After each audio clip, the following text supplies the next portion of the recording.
Now we're going to install the pad sensors here on this MPC 2000. A lot of times you'll end up with some dead pads. What you need to do is replace the pad sensors on them, which are located underneath the pads, which we now make at MPCstuff.com. Akai calls them no longer available and doesn't sell them anymore, so we had some produced. Now I'm going to show you how to install them on your MPC 2000. The same thing goes pretty much for all the other MPCs, with the exception of just getting the casing off might be a little bit different than this, but the same basic idea once you get the MPC open. First thing you're going to do to get your MPC apart, you're going to take out the screws on each side holding the outer casing on. Now that we have the casing screws off the side, off each side off, now we're going to take the three that are on the back holding the back side of the casing off.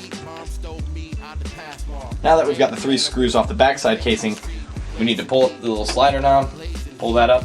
Sometimes there's a little thing underneath there, so be sure you don't lose. There's also three screws that hold this front panel on here. You're going to take those off, that way we can slide the front panel off to get the casing out. Now you're just going to slide the front panel off, and you'll see there's three more screws on the inside holding this outer casing on. You're going to take those out. Now that you have the screws all off, you can just pull the casing up carefully, put it aside. Now you'll see here's the pad set. We're going to take the pad set off, and you'll see underneath will be pad sensors. This one, unfortunately, we've already taken the pad sensors off, but you can see where the stickiness, where the old pad sensors were. I'll show you on another unit now. Now you can see here we have one of the units that we've already taken apart. This is an old unit we're using for salvage, but here are the pad sensors applied. And when you first get the pad sensors off, you're going to see that this is inside this ribbon here. This thing pushes forward and back to lock the ribbon inside. So when you originally see it, the ribbon's going to be inside this ribbon piece, and that's going to be pressed out for you to be able to pull it in and out. When it's pressed in, that's in the locked position, so this pad sensor ribbon will not come out. So you're going to pull that forward, you're going to pull this up, and then you're going to pry the old pad sensors off. Sometimes you'll get a little stickiness underneath that'll stick around. Make sure you get it all off. You can use like an alcohol wipe or whatever it is to get it all off. That way you have a smooth surface. If you're not working with a smooth surface when you put the new pads on, it's going to affect the way the pad sensors work. We have some alcohol prep wipes. We're just going to wipe off this to make sure that it's good for the sensors to go on.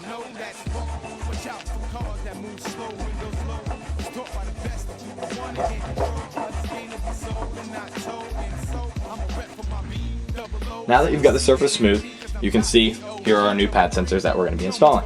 These pad sensors, when you're putting in an MPC 2000, you're going to notice that the ribbon is going to be long. And if you were to put it in, it would kind of stick up a little bit.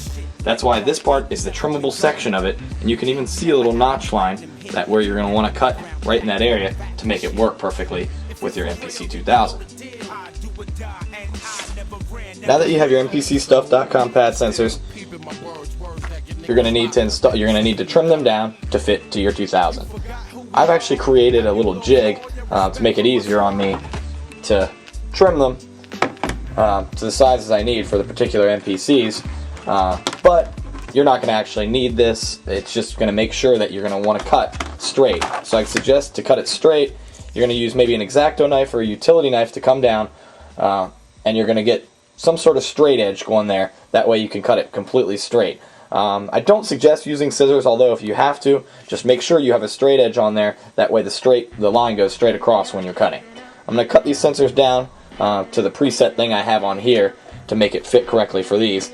But basically what you're going to do to figure out how much you're going to need is you're going to put these sensors on here, and you're going to see right where these holes line up on the top left or top right and bottom left. When you line them up, you're going to see how much you want this to go into that. It's going to go in a little bit, so you're not going to want to cut it short. You're not going to want it too far, or you're going to get a little bit of open spot right there. So you're going to trim those up, and then you're going to do the install. As you can see now, I successfully trimmed the top portion off so it'll fit better or perfectly into my MPC 2000. Now you're going to take the 3M backing off of this. That way you can set it on here. Like we talked about before, you'll see the hole here and the hole here that you're going to want to line up. I suggest taking the backing off and applying it from one side down to the other and not just sticking it all on at once. Now that we have it all cleaned up, we're going to go ahead and put the new sensors in. What you're going to want to do is you're going to want to peel one side first and start that way. And you're going to want to line up these holes. One thing you can do, you can take a thin screwdriver or something else with some sort of a point and put it in there in the top of this. That way you have it lined up on this hole. Once you have it lined up on the hole, you can start one way and push upwards. That way you get the sensor on correctly. Now that you have the sensor down, you're going to push it all the way down. So you're going to make sure that it's on there securely.